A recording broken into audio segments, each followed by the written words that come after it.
First Patient Encounter Yakap Konsulta Program unom ka opisina sa Kapitolyo an alagaran. May naduman nga niadto nga Nobyembre 12 ning tuiga tagsugdan sa mga personahe ng Surigao del Norte Provincial Hospital na tagpanguyuhan ni Dr. Crismar Mocoro sa ila mga medical staff ang paghatag ng libreng medical check-up ng mga kawani ng Kapitolyo na tagsugdan niadto nga buhatan sa Provincial Human Resource Management Office sa ikaduha ka adlaw Nobyembre 13 didto na usab nan opisina sa PGO kon Provincial Governor's Office karong Nobyembre 18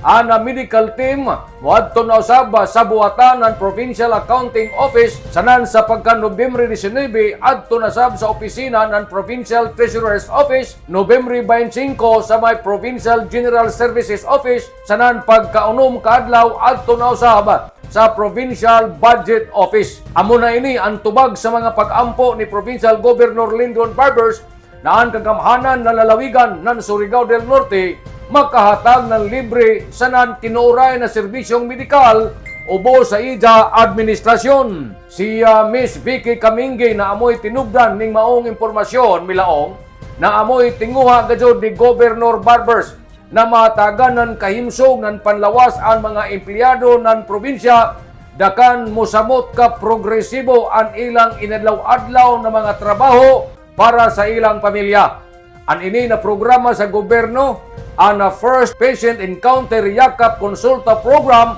ubo sa kadumayahan ng PhilHealth nga tagsuportaran ini nan lalawigan kinsa ang buhatan sa Surigao del Norte Provincial Hospital amoy nagdumala kay human makapakonsulta ang pipila ka mga kawani sa Kapitolyo kung uno man ugaling ang ila taghambin na mga balatian didto sila magpatambay kinsa ang maghatag ini og bayad amuman ang buhatan sa PhilHealth.